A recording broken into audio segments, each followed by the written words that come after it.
pleading with you, remain calm, be restrained, don't resort to conflict. NDC is coming. When we come, we will make sure there is peace in Boko and surrounding areas.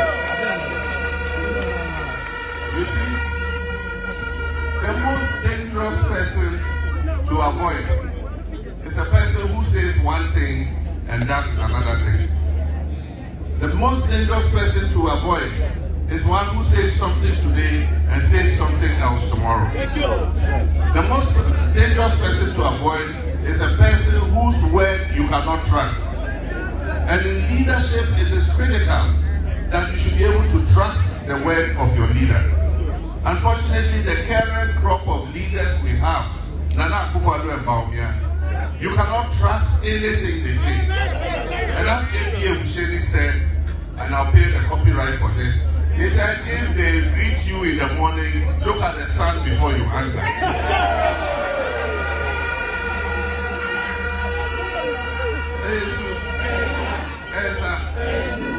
Because they promised to protect the public purse. And the purse has been stolen. They've stolen the whole purse. They promised to expand and improve the economy. Today the economy is in shambles. They promised to make life prosperous for Ghanaians. Today Ghanaians are in hardship. And indeed the statistics show it. The World Bank says 870,000 Ghanaians are falling below the poverty line. And the Statistical Service says 1.7 million Ghanaians are multidimensionally poor. Under the 8 years of Bawumia and Akufo-Addo. And so we can't trust anything they say. And if you have a leader whose word is not his bond, then he cannot be a leader. What Ghanaians need is a truthful leader who will tell us the truth always. What Ghanaians needs is an honest leader who will tell us the truth always. And I have been president before. I have never said anything that I don't intend to do. I only say what I intend to do. And if I say something today, I will say the same thing tomorrow. If I say I'll do this, I don't say I'll do it and do something else. And so when Akufo-Addo said I should state my position, the blocks we built, the schools we have built across the country, we will all be dead and gone, and our grandchildren will still be attending those schools. And so let us not be deceived by fly-by-night politicians who will come and just try to entice us in order to buy our consciences. We are more expensive than a bottle of oil. We are more expensive than a packet of Maggi cube. We are more expensive than a bag of rice. We cannot be bought. And so on 7th December 2024, all of us are going to go and vote for the party that stands for the people, a party that tells the truth, that is honest, and that party is the National Democratic Congress.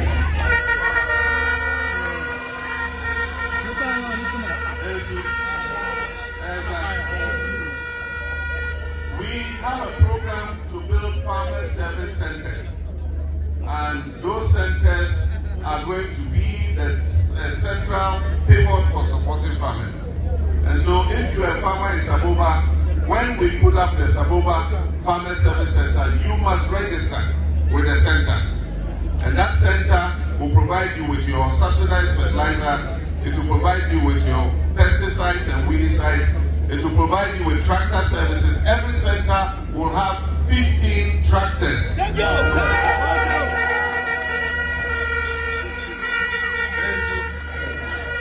they'll plow for you at a reduced fee.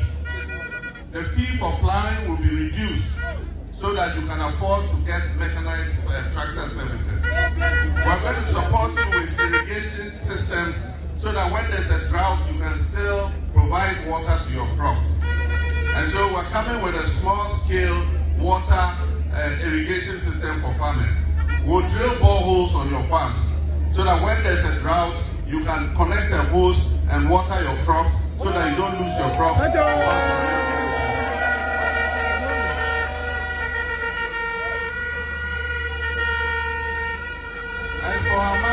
sisters, the Women's Bank is going to support you. When you get your money, you go and put it in the Women's Bank. And when you need a loan, you go, they give to you, no collateral, low interest. And you pay it little by little by little until you finish paying. We intend to have 200,000 women in Ghana every year. 1 million women will benefit from the Women's Bank over 5 years. So that all of us, our mothers and our sisters, can grow their businesses and be able to empower themselves.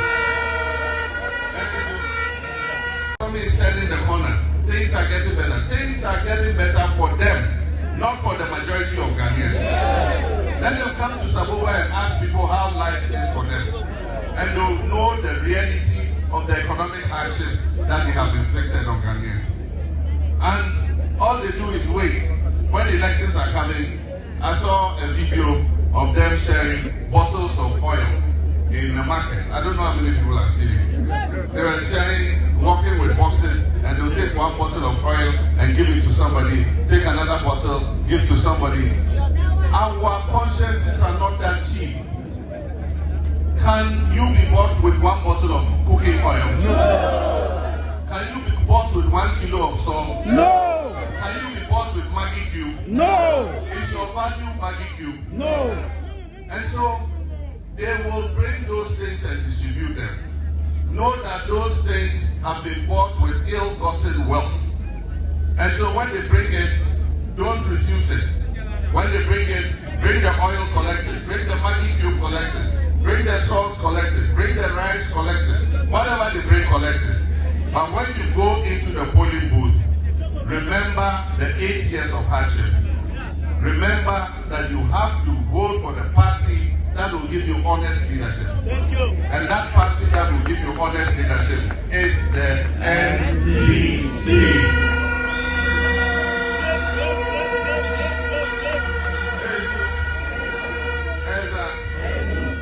Now let me tell you, some people are disappointed with the MPP, especially MPP members themselves, because what they expected their party to do, it has not done.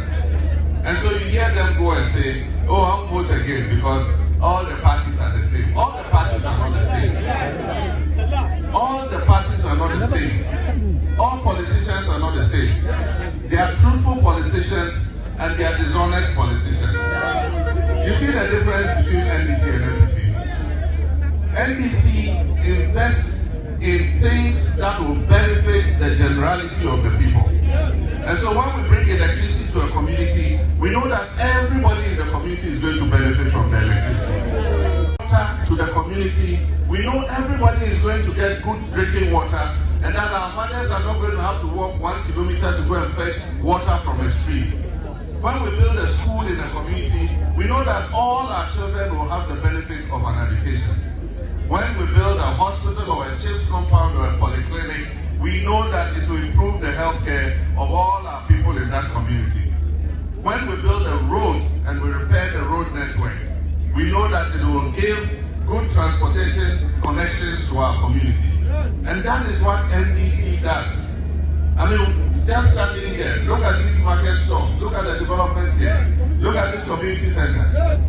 I mean, and you can point at so many, everything that is good in Saboba was brought during NDC time. Love you.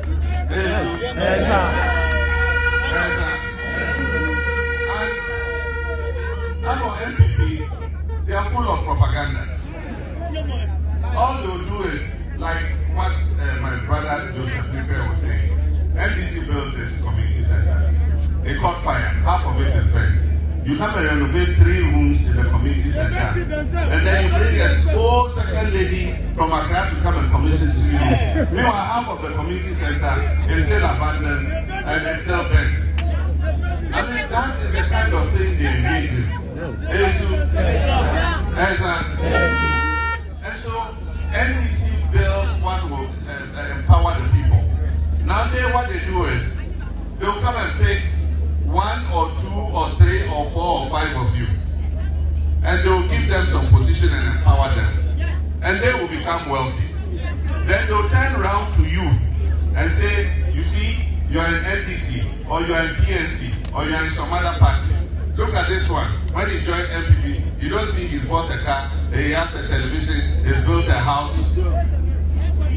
They empower just a few people and use those people to entice others to leave their parties and join them. But if we do not provide electricity, that person you have empowered, his house here, would he have electricity in it?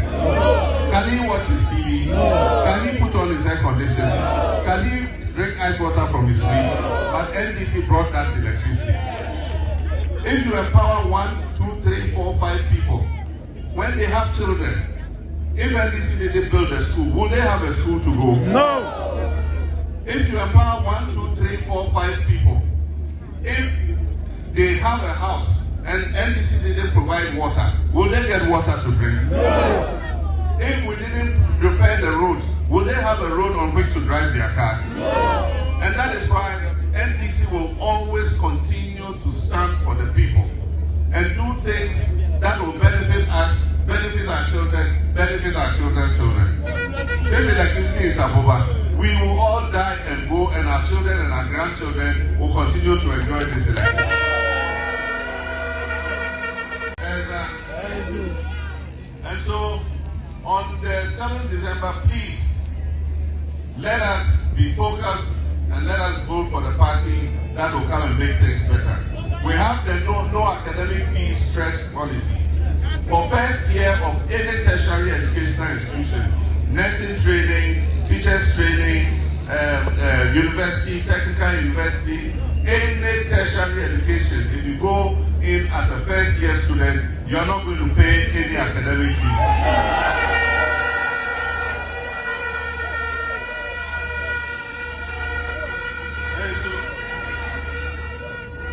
And we have good news for teachers and those who are doing salaried work.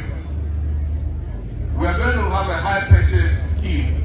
And so if you are a teacher or a nurse or a public sector worker, if you want to buy a motorcycle or you want to buy a small car or whatever, government will give you the guarantee. It will be given to you on high purchase. You pay it little by little by little by little until you finish paying.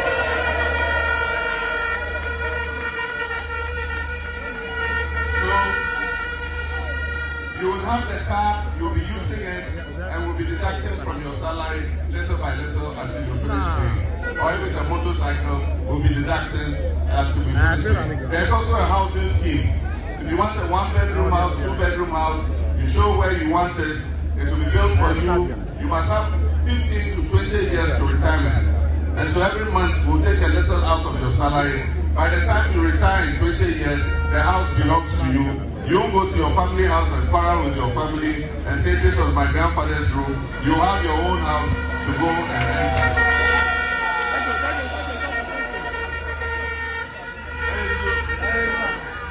And so on the day we go to vote, the ballot paper will be like this. And so, like I said, don't look for number 8. There will be no number 8 on the ballot paper. They won't write number 8 there. They don't write figures on the ballot paper. You just see this. You see the pictures here, all the way down, and then you see the symbols of the party here. But we don't need any of these symbols. We just want you to concentrate on one. And the one I want you to concentrate on is the Akateria. That is the umbrella. So just look for the umbrella. This is the umbrella sign. I'm sure you all know the umbrella sign. So when you get your ballot paper, just look for the umbrella sign. And then when you get it, next to it there's a box. You take your thumbprint and you thumbprint it. When you thumbprint it, please, there will be a tissue or a rag there. Take it and clean your hand till it is dry before you hold the ballot paper again. If you don't clean your thumb and you hold the ballot paper again, it will go and thumbprint somewhere else. And once they see 2 thumbprints, your ballot will become a rejected ballot. So clean your thumb properly and then you fold it and go and put it in. You vote twice, one for the presidential, one for the parliamentary. After the presidential, they'll give you another ballot paper